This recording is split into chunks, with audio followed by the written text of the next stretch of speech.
Voilà, je vais continuer la suite de la vidéo précédente. Elle s'est coupée encore une fois. Ce sont les aléas informatiques, comme je vous ai expliqué au départ. Bon, on ne peut pas faire confiance à 100% à l'informatique si on n'y ajoute pas son grain de sel pour que ça fonctionne. Voilà, donc ici, bon, quand on prend une hiérarchie, par exemple, je prends le cadre de l'État. L'État, les écoles ont des responsables. Les responsables en dessous sont les professeurs. Et en dessous des professeurs, on a les élèves. Voilà, ça c'est une hiérarchie. Et en fait, le niveau de responsabilité, c'est d'abord l'État, ensuite les responsables par rapport aux ceux qui sont en dessous et les professeurs par rapport à ceux qui sont en dessous. Donc en fait, il y a un niveau de responsabilité hiérarchique et donc les ordres viennent du haut vers le bas, du haut vers le bas. Voilà.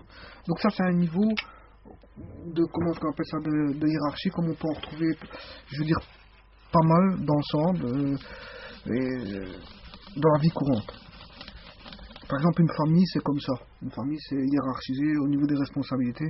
Voilà. Mais ici, je parle de hiérarchie. Pourquoi? Parce qu'en fait, ici, le circuit électrique qu'on a vu auparavant, par rapport à une résistance de terre qui doit être inférieure à 30 ohms,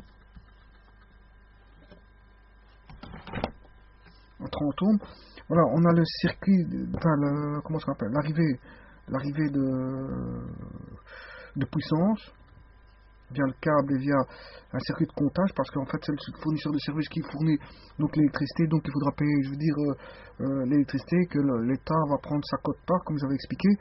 Ensuite, par après, bon, on a une hiérarchie comme ceci.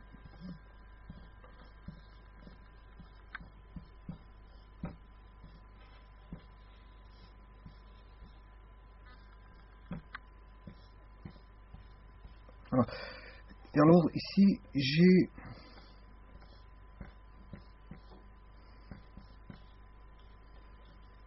je vais expliquer, hein, je vais vite dessiner, histoire de voir si je suis bien en cadrage.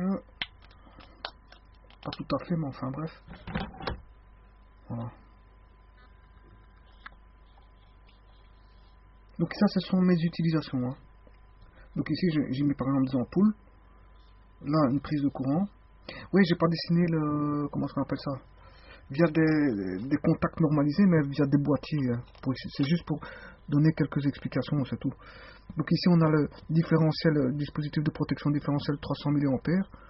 Là, on a un dispositif de protection différentielle à 30 mA. Et là, je vais mettre un dispositif de protection différentielle à 10 mA. Ici, on a tous les disjoncteurs en fonction de l'ampérage du circuit. Et en fait, après, on a tous les circuits. Je veux dire, tous les circuits. Je surveille ma caméra pour voir si elle ne s'arrête pas parce que je commence un petit peu à en avoir marre. Chaque fois, elle s'arrête. Donc, je dois toujours vérifier. Voilà. Ici, je vais mettre, pour le 30 mA, je vais mettre une protection avec une prise de courant et une machine à laver. Voilà. Donc ici, on voit, j'ai expliqué la hiérarchie. Ici, on a une hiérarchie. Hop.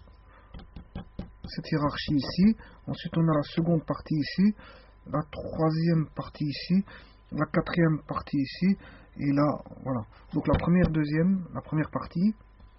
La deuxième partie. La troisième partie. La quatrième partie. Et la cinquième partie hiérarchisée. Donc ici, bon, c'est la source. L'électricité circule dans ce sens-là. Elle descend vers les utilisations et puis retourne par la terre. Voilà. À la centrale. Mon potentiel de terre, il est le même à la centrale que dans les habitations. Donc fatalement, ça retourne par le potentiel de terre. Voilà. Donc ici, le courant, la puissance constituée de tension et courant, c'est plus une question de... La tension est constante, hein. C'est plus le courant qui va varier, qui est une variable ici. Donc la puissance sera relative au courant, parce que la tension est constante. Donc les consommateurs, plus ils vont consommer du courant, et plus la puissance demandée, absorbée, sera importante. N'oubliez pas qu'on paye cette puissance-là, donc il faut faire attention à ces consommateurs pour éviter de consommer le moins possible. Et donc, comment, par exemple, une des manières de faire, c'est de surveiller son installation électrique en mettant tous des appareillages de comptage pour chaque circuit. Attention que les circuits, c'est ceci: C1, C2, C3, C4, C5, C6, C7, C8. Là, ici, j'ai mis 8 circuits. 8 circuits possibles. Bon, voilà. J'ai 8 circuits possibles. Comment ça s'appelle ça? Donc, je peux surveiller mon absorption mon absorption de courant, de puissance à l'entrée, en amont. Comment? Ça, c'est l'amont. Et bien sûr, l'aval est ici. Hein. Voilà, l'aval est ici. L'amont, le courant circule de l'amont vers l'aval, vers les utilisations. Donc, le fournisseur de service nous fournit une puissance pour être utilisée au niveau des charges ici, au niveau de l'utilisation. Entre temps, on a tous des systèmes de protection. Tout ceci, le 2, 3, 4, ce sont des systèmes de protection. Voilà. Alors comment limiter?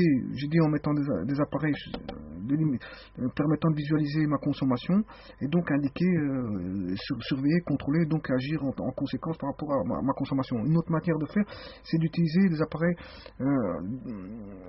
en mettant un compteur jour-nuit, c'est-à-dire faire fonctionner tous les appareils possibles et imaginables de nuit. Par exemple, une machine à laver, pour autant qu'elle ne fasse pas de bruit, que les ressorts ne sont pas cassés, que vous ne dérangez pas le voisin, vous pouvez faire fonctionner une machine à laver la nuit. Des téléchargements de fichiers la nuit, bien que ça ne consomme pas beaucoup, mais à la longue, c'est un coût. Je veux dire, comment est-ce qu'on appelle ça?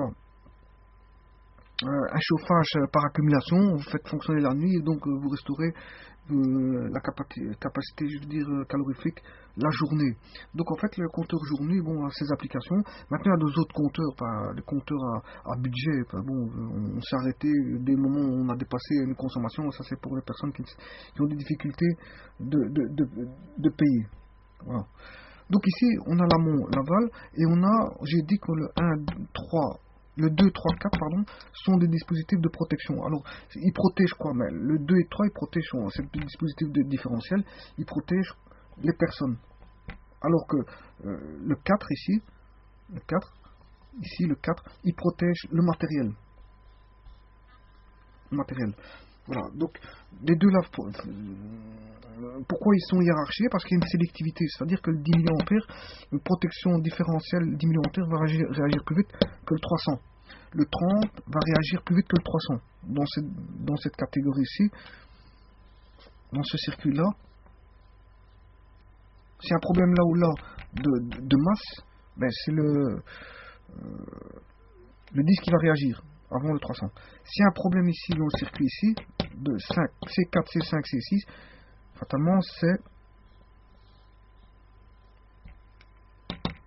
d'abord, s'il y a un problème de protection de masse, c'est le 30 qui va réagir en 300 mA. Et s'il n'y a pas de protection partout, pourquoi? Parce que la résistance, justement, le RGE a instauré une loi comme quoi, je veux dire, quand on est inférieur à 30 ohms, ben, on ne place pas des différentiels partout.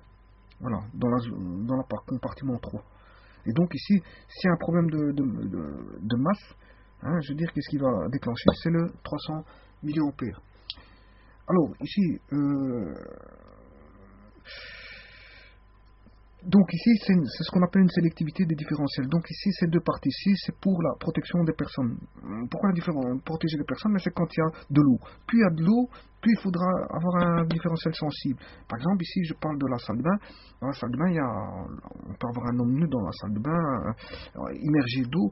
Mais je veux dire, il ne faut pas qu'il y ait d'électricité qui tourne autour de l'installation d'eau. Pourquoi? Parce que, je veux dire, l'eau, électricité, bon, ça fait pas bon ménage pour l'être humain, parce qu'en fait l'eau est un bon conducteur, et donc aller toucher une masse, s'il y avait une mauvaise masse quelque part, enfin, s'il y a de l'eau, s'il y a du liquide, on peut pas mettre dans les appareillages électriques parce qu'on peut tuer une personne tout simplement. Si j'ai une radio qui tombe dans l'eau, ben, je veux dire, qui est alimentée, ben, le gars il est tué, il est électrocuté. Voilà, donc c'est pour ça que